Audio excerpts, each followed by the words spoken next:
आज का ये वीडियो बहुत ही प्यारा वीडियो है। आपको पूरा अंतिम तक अवश्य देखना है।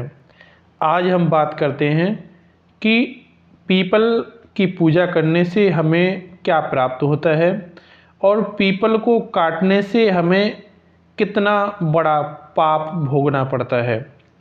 वीडियो को पूरा सुनना है। मित्रों, पीपल को प्रतिदिन जल अवश्य चढ़ाना चाहिए।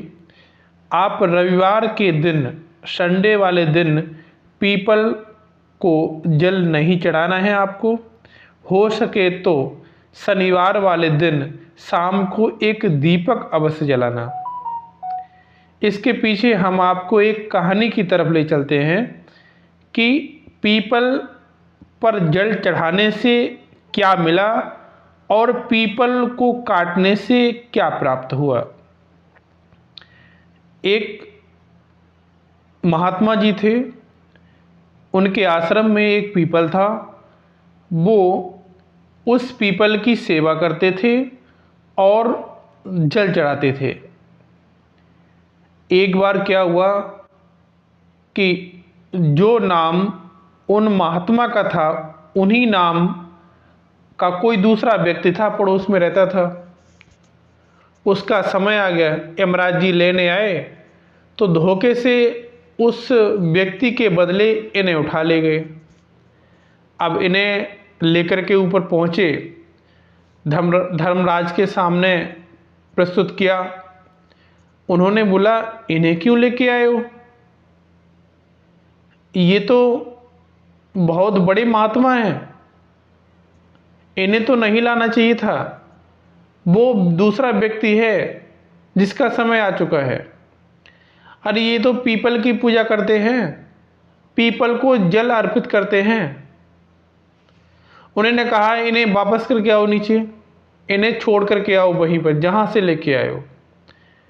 अब महात्मा जी ने बोला, कोई बात नहीं, हम आ तो गए हैं, लेकिन चले जाएंगे उससे पहले हमें आपके जो यहाँ पर जो नर्क हैं वो नर्क दिखा दीजिएगा। उन्होंने कहा ठीक है। अब धर्मराज जी ने आदेश दिया कि इन्हें नर्क दिखाया जाए। अब जो वहाँ पर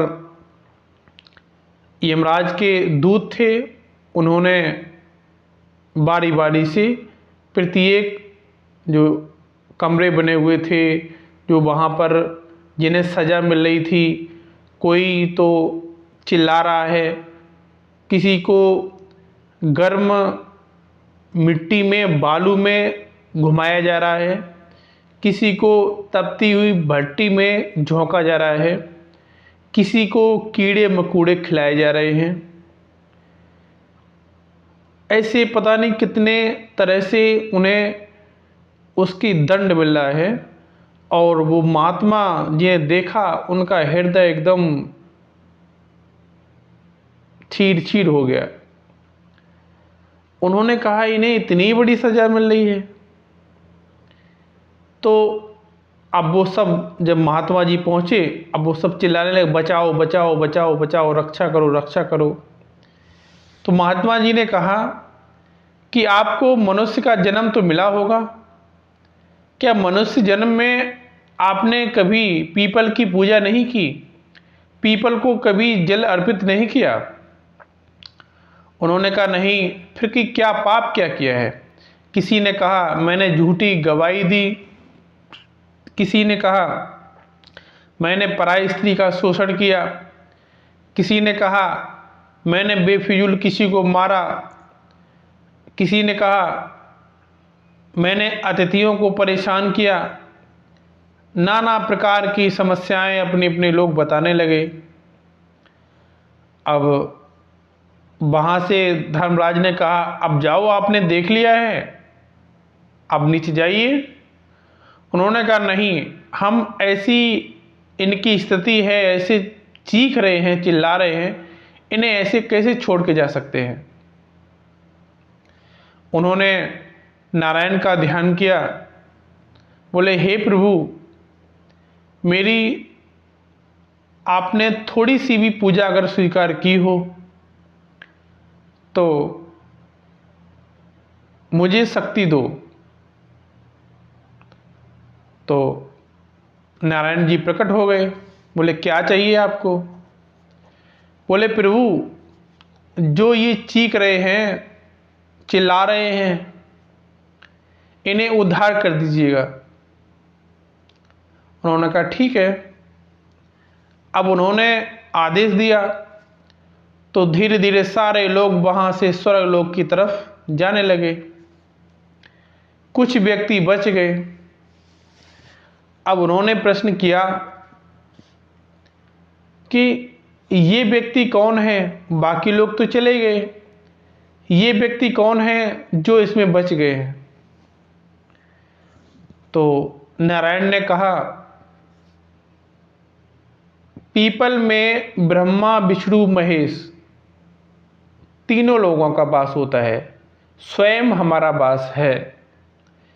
और पीपल को जो व्यक्ति बच गए हैं, इन लोगों ने पीपल के वृक्ष को काटा है, इसलिए वो नरक में यही सड़ रहे हैं, इन्हें उद्धार नहीं किया जाएगा।